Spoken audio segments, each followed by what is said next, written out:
بسم اللہ الرحمن الرحیم بسم اللہ الرحمن الرحیم والصلاة والسلام علی اشرف الانبیاء والمرسلین وعلی آلہ وصحبہ وامتہ اجمعین اما بعد۔ معزز طلباء کرام، آج سبق نمبر 31 پڑھیں گے، کتاب الطہارۃ، باب فی البول فی المستحم اور باب النہی عن البول فی الجحر۔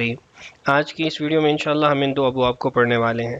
سبق کے موضوعات آپ کے سامنے اسکرین پر موجود ہیں، حسب سابق ہمارے یہ موضوعات ہیں، آپ ان کو نوٹ کر سکتے ہیں۔ گزشتہ سبق کا جو خلاصہ ہے وہ اسکرین پر آپ کے سامنے موجود ہے۔ آج کا جو ہمارا سبق ہے وہ شروع ہو رہا ہے باب البول فی المستحم۔ وبه قال حدثنا احمد بن محمد بن حنبل والحسن بن علي قال حدثنا عبد الرزاق قال احمد قال حدثنا معمر قال اخبرني اشعث وقال الحسن عن اشعث بن عبد الله عن الحسن عن عبد الله بن مغفل قال قال رسول الله صلى الله عليه وسلم لا يبولن أحدكم في مستحمه ثم يغتسل فيه قال أحمد ثم يتوضأ فيه فإن عامة الوسواس منه۔ عبداللہ ابن مغفل رضی اللہ عنہ روایت کرتے ہیں کہ رسول اکرم صلی اللہ علیہ وسلم نے ارشاد فرمایا، تم میں سے کوئی شخص بھی اپنے غسل خانے میں پیشاب نہ کرے کہ پھر اس کے اندر وہ غسل بھی کرے۔ امام احمد کی جو روایت ہے اس میں الفاظ ہیں ثم يتوضأ فيه کہ پھر اس کے اندر وضو نہ کرے۔ کیوں؟ فإن عامة الوسواس منه، اس لیے کہ عام طور پر اس سے وسوسہ کی بیماری انسان کو لگ جاتی ہے۔ حدیث کی تخریج بھی آپ کے سامنے ہے، اس کو آپ نوٹ کر لیں۔ باقی جو حدیث کی سند سے متعلق کلام ہے کہ کس کے الفاظ کیا ہے اور کس کس سے نقل کیا گیا، اس کو انشاءاللہ آگے چل کے ہم پڑھ لیں گے اور حدیث کی تشریح اور فوائد بھی جان لیں گے۔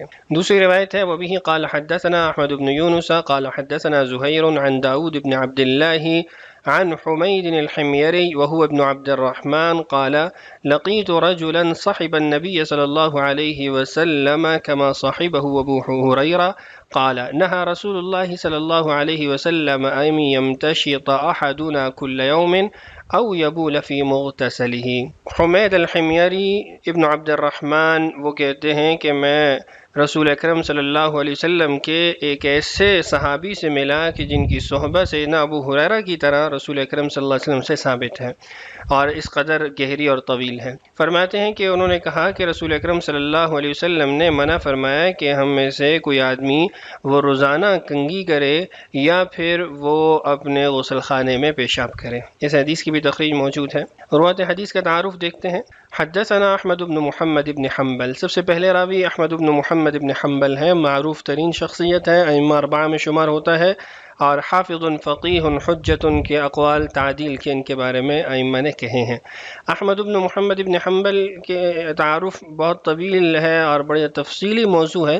یہاں صرف ایک بات واضح ذکر کرنا چاہتا ہوں جو عام طور پہ لوگوں کو معلوم نہیں ہوتی کہ احمد بن حنبل جب ہم کہتے ہیں تو حنبل آپ کے والد کا نام نہیں ہے بلکہ آپ کے دادا کی طرف نسبت کی جاتی ہے۔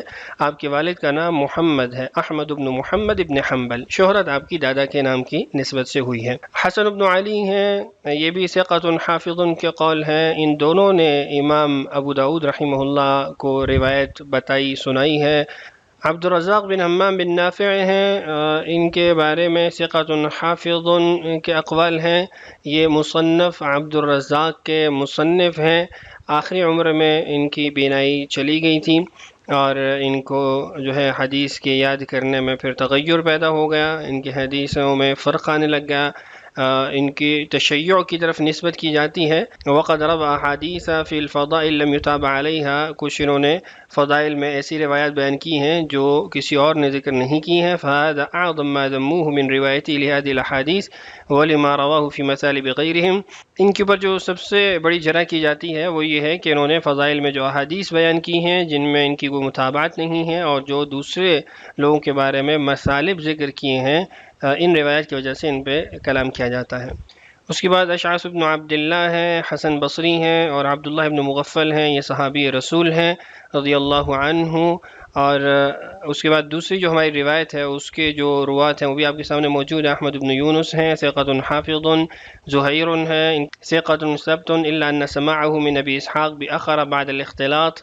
ہاں البتہ جو ابو اسحاق سے ان کا سماع ہے وہ آخری عمر میں ہے اور اس وقت ان کو اختلاط ہو چکا تھا، یعنی روایات خلط مل کر لیتے تھے. اس کے بعد داؤد بن عبداللہ ہیں، ان کے بارے میں بھی ثقۃ کا قول ہے.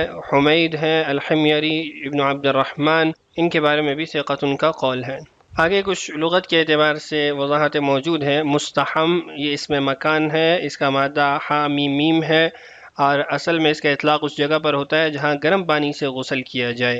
اسی مناسبت سے حمیم گرم پانی جو ہے اس کے لیے بولا جاتا ہے. بعد میں اس کا اطلاق ہر اس مقام پر ہونے لگا جہاں غسل کیا جاتا ہے، چاہے پانی گرم ہو یا ٹھنڈا.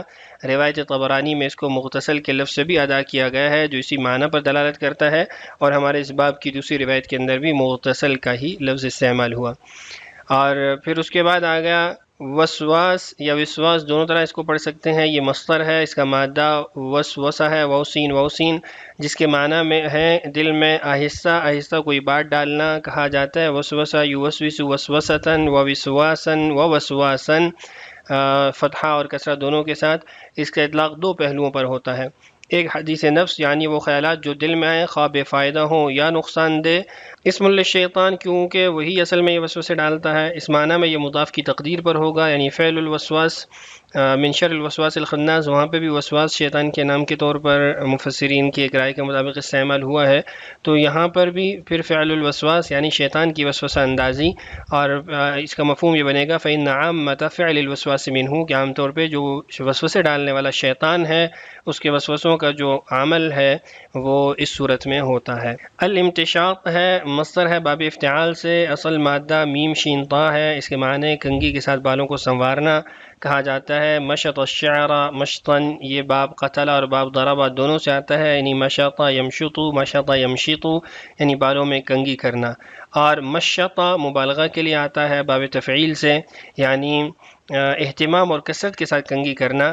المشط اس آلے کو کہتے ہیں جس سے کنگھی کی جاتی ہے. اس کی دو قراتیں بالضم، مشتن مشتن دونوں کہتے ہیں. قیاس کے مطابق کسرہ زیادہ صحیح ہے کیونکہ یہ اس میں آلہ ہے، اس کی جمع امشاطن آتی ہے. آگے اس حدیث سے جو تشریح و فوائد حاصل ہو رہے ہیں وہ آپ کے سامنے موجود ہیں. حدیث اس باب کی دلیل ہے کہ طہارت کی جگہ میں پیشاب کرنا منع ہے. امر بالمعروف اور نہی عن المنکر کرنے والے کے لیے ضروری ہے کہ وہ وجہ اور حکمت بھی بیان کرے تاکہ اس کی بات کو قبولیت حاصل ہو. اور اس کے ساتھ انسان کو ان چیزوں سے بچنا چاہیے جو اس کے لیے نقصان دہ ہوں. غسل اور وضو کو پاکیزہ اور صاف جگہ پر ادا کرنا مطلوب ہے. سربراہ یا ذمہ دار پر لازم ہے کہ اپنی رعایت کو بھلائی کی طرف رہنمائی کرے اور ان باتوں سے روکے جن میں کوئی خیر نہیں. اب آگے آپ کے سامنے ایک خوبصورت سلائیڈ موجود ہے جس میں ہم نے ایک تعارض کو نقل کیا ہے، اور اس کا پس منظر یا جو تمہید ہے وہ میں ذکر کر دیتا ہوں.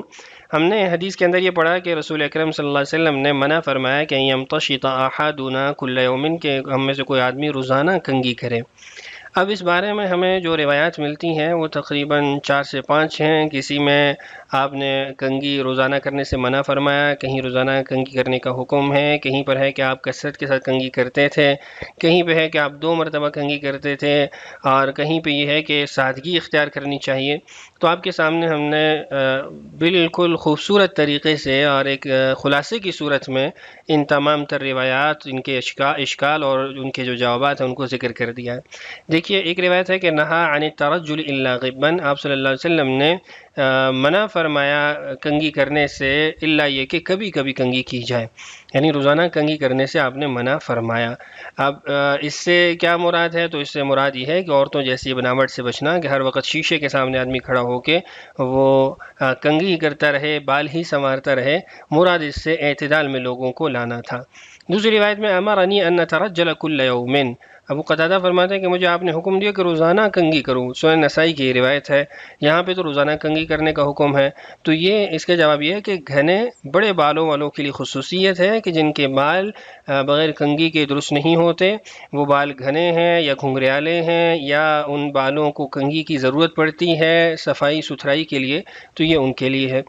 ایک روایت میں کہ کانا صلی اللہ علیہ وسلم یکثر تسریح لحیتی، سیدنا انس فرماتے ہیں، ترمذی کی روایت ہے کہ آپ تو کثرت کے ساتھ جو ہے وہ اپنی داڑھی میں کنگھی کرتے تھے۔ اکثار کا مطلب کبھی کثرت ہے، ضروری نہیں ہے کہ آپ بہت زیادہ اپنی داڑھی کو روزانہ ہی کنگھی کرتے تھے۔ اور اس کے بعد کان یسرح لحیتہ فی الیوم مرتین۔ احیاء علوم الدین میں امام غزالی رحمہ اللہ نے اس کو نقل کیا، تو اس کے بارے میں تو آسان سی بات ہے کہ یہ امام غزالی رحمہ اللہ کا قول ہے، حدیث کے الفاظ نہیں ہیں، کہیں پہ بھی حدیث میں اس نوع کا متن موجود نہیں ہے۔ اور آخری روایت ہے ان البزازۃ من الایمان، ابن ماجہ کی روایت ہے تو کہ سادگی ایمان ہے، تو کنگھی جو ہے وہ اس کے خلاف ہے۔ تو بزازہ سے مراد سادگی و تکلف سے دوری مراد ہے، نہ کہ گندگی سے اور اپنے آپ کو ایک بہتر نظر آنے میں کسی عمل کا کرنا، وہ اس میں شامل نہیں ہے۔ بہرحال 5 روایات تھیں، ان پہ اشکالات جوابات آپ کے سامنے رکھ دیے، امید ہے آپ کو یہ ہماری سلائیڈ پسند آئی ہوگی۔ اگلا باب ہے باب النہی عن البول فی الجحر، کسی بل وغیرہ میں، سوراخ وغیرہ میں پیشاب کرنے کی ممانعت کے بارے میں۔ وبه قال حدثنا عبید اللہ بن عمر بن میسرہ قال حدثنا معاذ بن هشام قال حدثني أبي عن قتادة عن عبد الله بن سرجس أن النبي صلى الله عليه وسلم نهى أن يبال في الجحر قال قالوا لقتادة ما يكره من البول في الجحر قال كان يقال إنها مساكن الجن۔ عبداللہ ابن سرجس کہتے ہیں کہ رسول اکرم صلی اللہ علیہ وسلم نے منع فرمایا کہ بل وغیرہ میں، سوراخ وغیرہ میں پیشاب کیا جائے، تو کہتے ہیں کہ قتادہ سے کہا گیا، جو عبداللہ ابن سرجس سے یہ روایت نقل کرتے ہیں، کہ کیا وجہ ہے کہ سوراخ وغیرہ میں پیشاب کرنے سے منع کیا گیا، ناپسند کیا گیا؟ تو انہوں نے فرمایا کہ کہا جاتا تھا کہ یہ جنات کا مسکن ہے، ان کی رہائش گاہ ہے، یا یہ خفیہ مخلوقات کی رہائش گاہ ہے۔ روایت حدیث کا تعارف آپ کے سامنے موجود ہے۔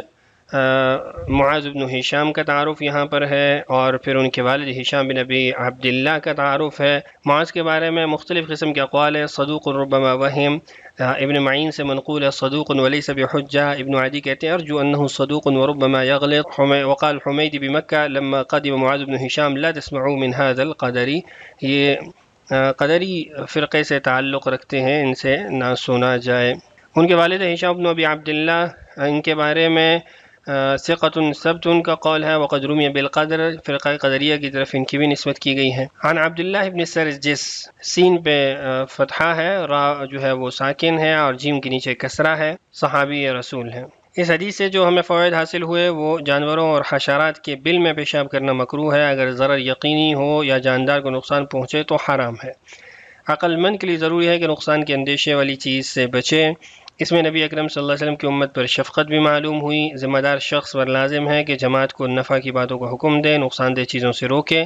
یہاں پر جو لفظ گزرا تھا، جس کے میں نے 2 معنی کیے تھے، الجن، انہا مساکن الجن، تو اس کی وضاحت دیکھیے کہ جن انسانوں کے مقابل ایک مخلوق کا نام ہے، جن کا نام اجتناء یعنی پوشیدہ رہنے سے ماخوذ ہے، کیونکہ وہ انسانی آنکھوں سے اوجھل رہتے ہیں، ان کے اجسام پر آتش یا ہوا کا عنصر غالب ہے، ان کی فطرت میں خفا چھپنا شامل ہے، ان کو یہ صلاحیت دی گئی ہے کہ مختلف صورتیں اختیار کر سکتے ہیں، خواہ معزز اور شریفی شکلیں ہوں یا پست اور ذلیل۔ اس کے برعکس ملائکہ نوری اجسام ہیں جو صرف بلند اور پاکیزہ شکلوں میں ظاہر ہوتے ہیں، اور ان پر اختیار کی گئی شکل کا کوئی اثر نہیں ہوتا۔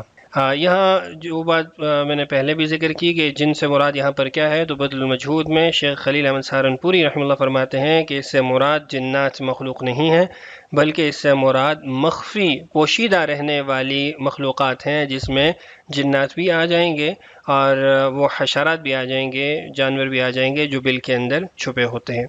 خلاصہ کی طرف بڑھنے سے پہلے پہلی روایت کی سند سے متعلق کچھ چیزیں واضح کر دیتا ہوں۔